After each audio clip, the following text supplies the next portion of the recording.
Hello YouTube, welcome back to another video hosted by yours truly, Get Ducked. It's been over a year since my last video, but we're coming back. I've turned a new leaf. I've started playing competitive Splatoon, and after the most recent Splat World series, in which America and Europe got absolutely crushed by Japan, I've decided to take a more analytical approach to my videos, and will now be analysing my games, your games, and the professionals' games, in order to improve the western side of Splatoon. I hope you really enjoy these videos. I plan to do a lot more. If you do want to see more of these, make sure you hit that like and subscribe. Now today I'm mainly going to be focusing on Winter Rapid Pro. Me personally, I'm a Div 10 player. I play for Polaris, upcoming team hopefully. I mainly play at NZAP, but I'm starting to try and learn this weapon, and hopefully, by showing you guys how to possibly play this weapon, you can improve, give me tips, I can give you tips. We're just going to go over my gameplay here, and see what went wrong, what went well and what went wrong. So this is X rank.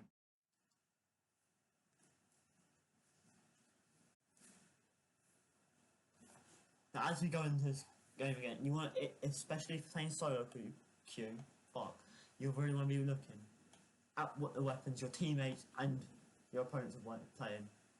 You see here, what is? I know I've got the longest range out of all my team. Stamper, very aggressive, Neo Splash, very aggressive, Splash Shot can bleed and support midline nowadays. But if you're playing solo queue and you notice I've got the most range, be the team player and just try to play the anchor, try to play the roles. It will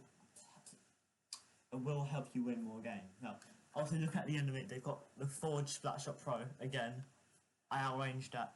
X-Flow could be an issue, but I think we'll be fine as well there as we go in. I'm going to take a high approach here. Now you want to take a lot of high ground when you're playing a long range blaster here. I'm going to try and get 2 hits on it and fuck. Let's just rewind that quickly. Right. I actually can't speak. I'm horrible at this. Right. So why do I push this X-Flow? Well, first of all, he's on his own, he's got no defense here. Second reason, I'm on Greats. The X-Flow, how it shots works. Unless he's hitting the wall to my left, I'm going to take no damage unless it's a direct hit. And he's not going to hit a direct, so I'm confident in my push. And I do end up taking him down here. But I am going to keep this high ground. I do push back with the suction bomb. Now, I want you to keep in mind this Forge on the left hit is very important now. But unfortunately he dies. Now here I probably should be killing the Neo before he's able to put that off, but that's just my fault there with the aim. Now here I'm just going to poke. Going to try to put cooldown tower, which I do. And now look, Forge is on the left, gets a good pick on the Neo / Almighty. Now it's actually quite a good position, no one's really expecting it. This is quite good from the Forge here. He catches the entire team on tower off guard. No one's really expecting it. He goes down.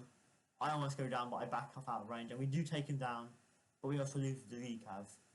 So right now, I do get a nice hit on the Explode, and it is a 2v3. Now 4v2, so we are going to push up here. And yet again, the Forge is on this left side. Now, it's good, it's caught us off guard a couple times now. However, he's done it one too many times. It's good if you're doing these off, like if you're going solo and you're getting a couple picks here. And he does do that brilliantly. He's able to catch us off surprise and takes it into a 3v3. And there's like no one around him. This should be quiet now, like an even match for either team to win here now. Yes, of course, we do have Trizuka, so favour is on us. But I do have the peak here. Now, he's in a very uncomfortable angle here. He's just going to sit in this ink.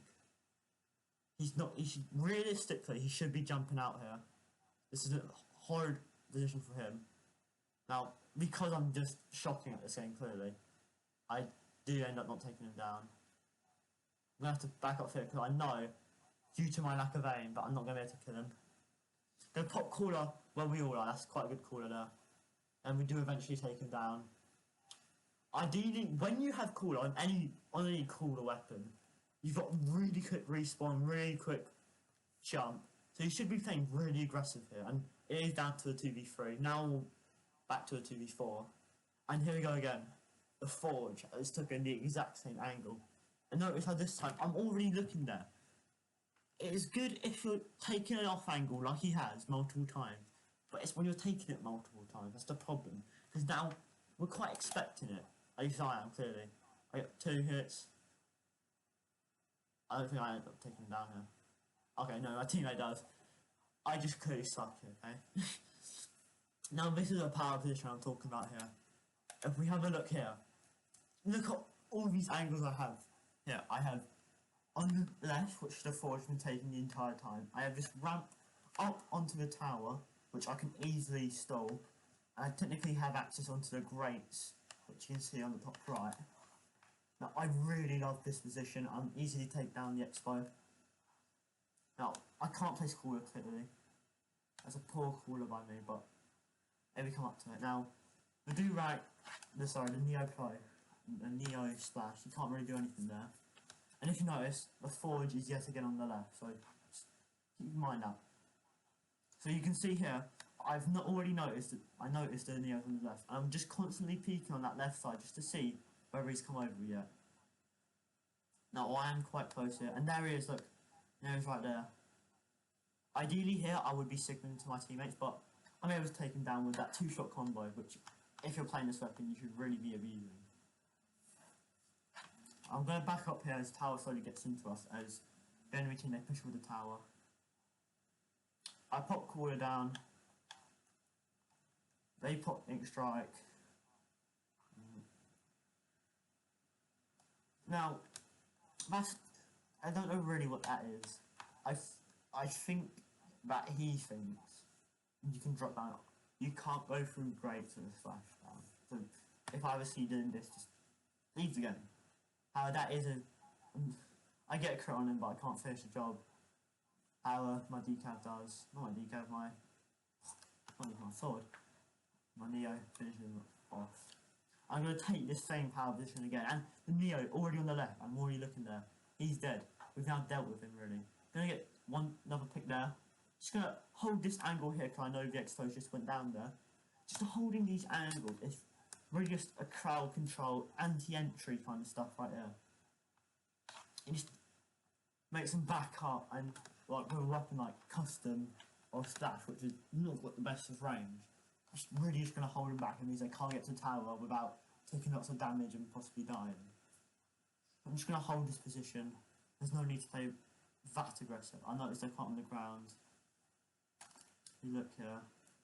We do yet again have, I think that's the forge going around for like the 5th time, but it's too late again. And I think what I want to take from here is that when you're playing Winter Pro, you really want to be taking quite high and dominant angles, because you can get with a 2-shot. You can get a lot of just chip damage which your team can feed off of, and realistically you just want to be taking, you know, the attention away from the other team. Alright, in we go here. Now what's my team got? They've got a Jet Squelch there, that's gonna outrange me, and they also have a Jet Squelcher and a Winter Pro. Now, this is where you've got to be careful, because you've got very close range and really far range weapons here, so you're gonna really have to know when to push in and when to, because if you get caught out, you can easily get punished by all 3-4 of those weapons, so you've got to be careful. So, non-Jet Squelch has more range than me. I'm probably going to play a bit more aggressive here. Take on a bit more space. I'm not going to go on the high ground because I know the Jet Squelch one going to take up that. taking that aggressive, I get a hit on the Clash, takes him down. Now, we're able, because of the range, we push back both the Neo and the Winter. We leave the Jet Sculch up on the top left there, as you can see. There's not really much the team can like do here. So if you look overhead here, pause there. Here it's a 4v3. Of course, as much as we like to push in, the Jet Sculpture here takes a wonderful position at the top. It basically can cut off that entire entry point through past the first checkpoint going into the second one. It's cutting that off, which allows, it gives paint to the Neo, which can easily push in and take anyone that overcommits here. So you've got to be careful. Now he's just going to paint. The Luna, it does the right thing, but by then it's moved out the way. He's trying to peek on those angles, and if you are playing Luna, you should be, or even like a Carbon or Clash, or any really close range that isn't Sploosh. You should be trying to peek on those angles when you've got long range weapons like the Winter or the Jet or any like backline weapons. Now here we see, now there's 3 of them up on that top. Realistically this is quite bad because those 3, they're completely getting pinned. And if we look here, oh my god, hold up. If we go back,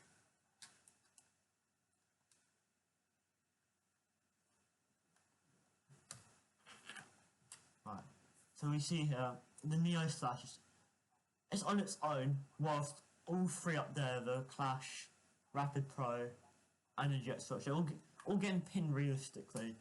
The attention is not on the Neo Slash, and then he pops the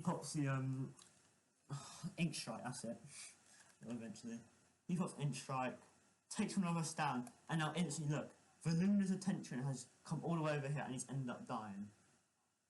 Now, the 3 that's up top here, they're now not getting pressured by the Luna, and the attention has been taken away from them, so now they can push in here, which we see the Clash try to do here.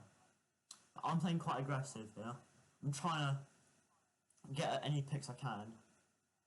Clash takes down the Jet, because the Clash close space, Jet can't really do much there. I realistically have to back up here, which I end up doing. I'm quite low though.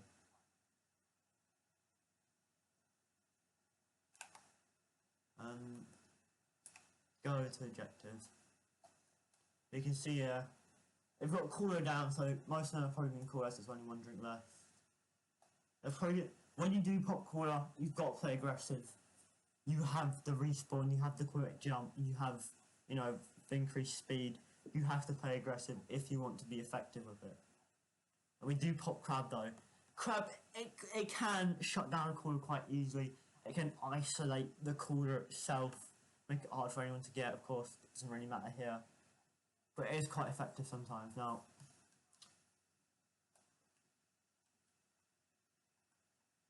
I'm gonna jump. Right now, I'm just gonna stay on point here. Right, and this is quite good. So the Jet here, he's gonna pop. He pops triple slash down. If you look at the top right, the Julie's has taken a 2v3, a 2v1, not 2v3, 2v1. Now, we are in a 4v3, so is this quite foolish from the Julie's? Should you be taking a 2v1 when you're down a man and down 4? Realistically, no. However, as we see there, the Clash was quite distracted. Unfortunately, the Julius doesn't actually get a pick on the Winter. However, it's pushed, everyone that was on there is now no longer on this top here. And this entire space around the tower is free, which we can push in on. Fortunately, I don't realise that and I completely back up. We have pop cooler, yeah, pop cooler there. Now, when you are playing low ground with the Winter Pro, what you realistically want to be doing is just trying to put peaks on those, you know, higher places. Now, I do get caught out here by the jet. I'm playing a bit too aggressive. I've got to know that when I'm trying to go up against the jet sculpture, that I will just get outranged quite easily. And here again, you just see me, I'm just trying to pick those angles, trying to push out that clash. We do eventually get him. But if you look behind us now, this jet here is an off angle. He hasn't done this before, no one's really expecting it. I think only the Julius really cocked it at this point. Julius takes him down with me. Now if you look here, I think at this point I've got to be possibly a bit aggressive. I throw caller behind tower. And just leave this here. Now at this point it's a 3v3. And yeah, right. Winter Pro and Neo Splash, they're both tucked away. They're not tucked away, sorry. They're grouped up quite close together in a quite compromised position. Now, good pick there by the jet. And the jet here, not the jet, fucking hell. The Winter Pro takes a very good position. He has a position that has full sight down this way, which is where we're trying to push through here. He can easily move across that top bit onto tower, move to where the caller is, and possibly help push out here. Has a jump on him. There's no one really paying attention to him. He should have camped that angle. Very aggressive Luna, but it's gonna work. That's what you got to do as a Luna.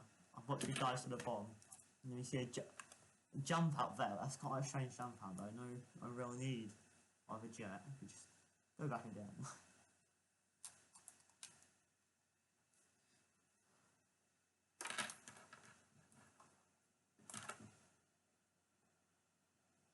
I don't know why he jumps out there. He jumps all the way back, but anywho.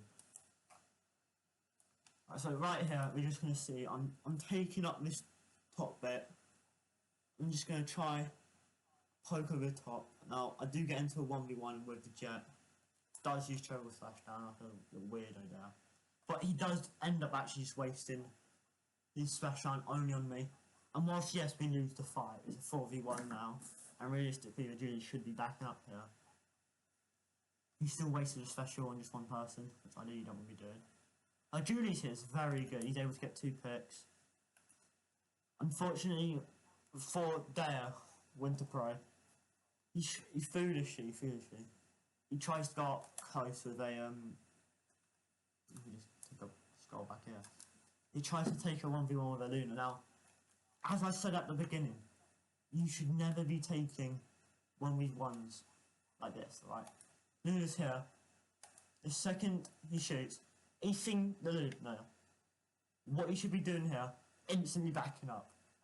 Luna is a close range one-shot weapon. You should be backing up. You're not a one-shot close range weapon. You're a far-range chip-shot damage weapon. If anything, he ignores the Luna and tries to carry on as if there is no Luna there, which ends up with them losing 3. He's going to play aggressive and gets a pick there. Now, realistically here, we have all this time.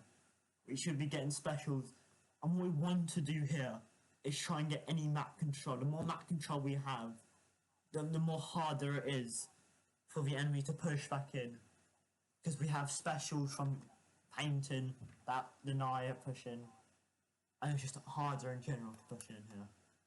I'm going to take the same position up here. I'm going to start poking around at that little bit behind the platform I'm on here. It's another good position. It stops any enemies from taking a high ground, of course, unless they're going for this top bit to the left here in front of us. But it does stop anyone going through. You see, the clash goes down.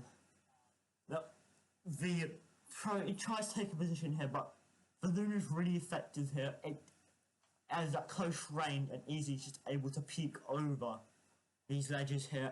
It's really entry denial here. They can't really get through at all. And you're going to try and do that as well for the Neo Splash. Unfortunate not to get in there. I'm now going to camp tower here. I have a wonderful position looking onto that ramp up, trying to get onto the platform near the tower. They can't get through. Durag goes down with a Neo Splash.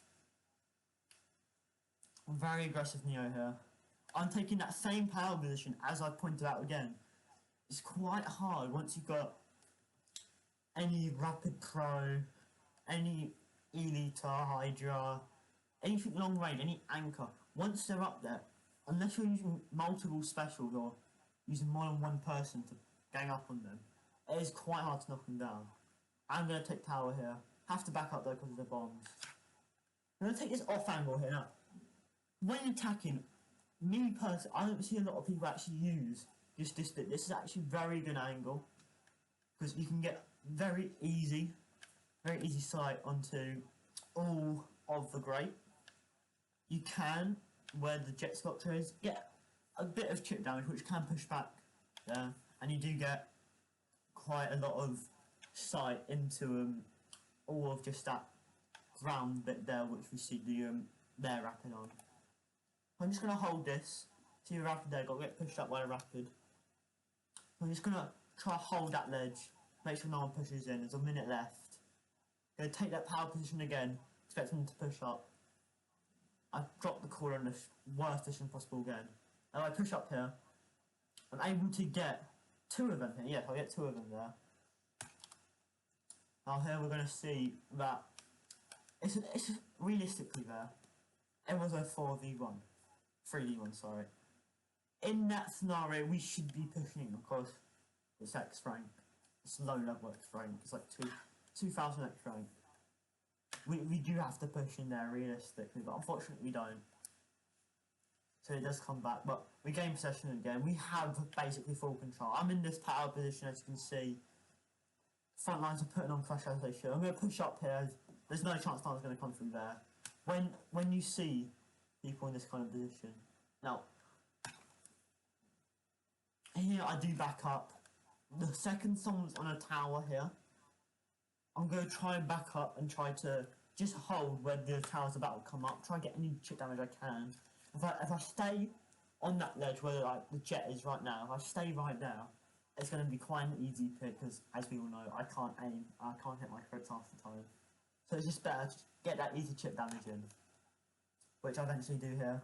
Push back up, because I know there's no one on tower, so there's no one pushing. Just going to put that pressure on. The Clash does try to make a play, doesn't do anything there. Now here, we are quite grouped up. The pro on their team, he has a good idea, no one's actually camping that, however the jet has a nice sight into there. The pro's now going to probably try it, 1v1 with the jet, could win it. However, ends up not, as they all gang up on him.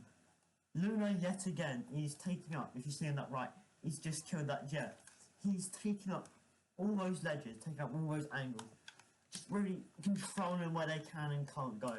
And Luna on a ledge is quite hard to deal with, of course, like, if you gang up on them, while if it's distracted it can be quite an easy kill.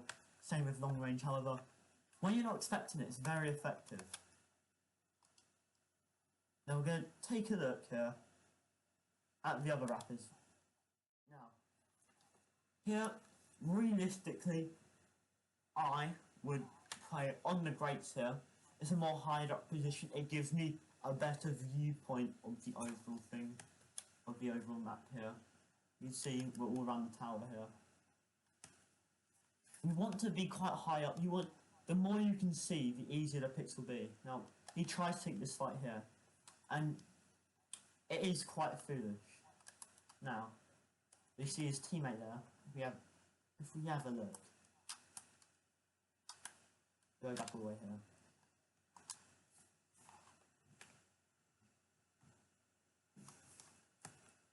And he tries to take this. You see that he should be where the Clash is now. The Clash here as well, I just want to point this out. You're a close range weapon. You're not going to get that many peaks if you're taking this high angle, which is where the Rapid Pro should be. It'd be better if you could swap positions, but this is solo QX rank, so what do I expect? Absolutely nothing.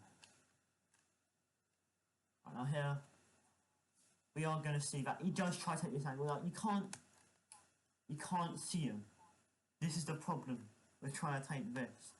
You're quite a slow shooting weapon, and you can't see where your enemies are. Now, the right way to take this here is to just stay there and just try to peek over the ledge. Of course, you have the fear that the Luna and the Rapid Pro will try and peek you, but there's not much you can do apart from go on the grates, which you should be playing here. As he goes in here, now we have a view. We can see, I think that's Julie's on the left.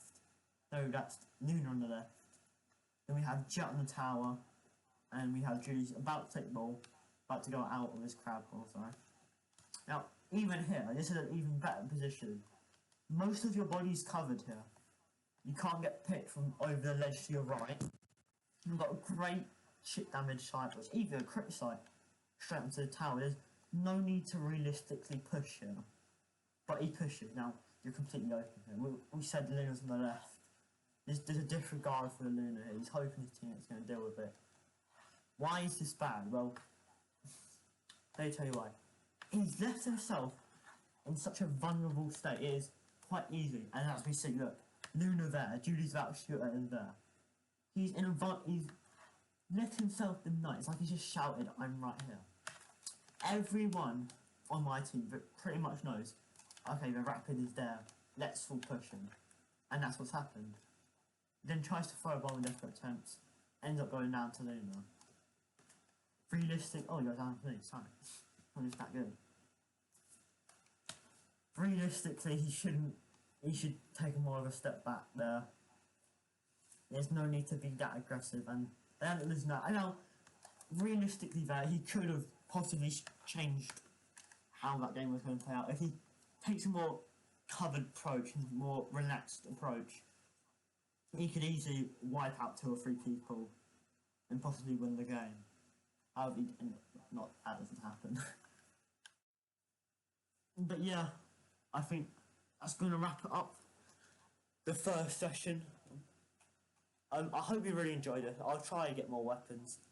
Comment down below if you want more weapons, and yeah, that's kind of all from me.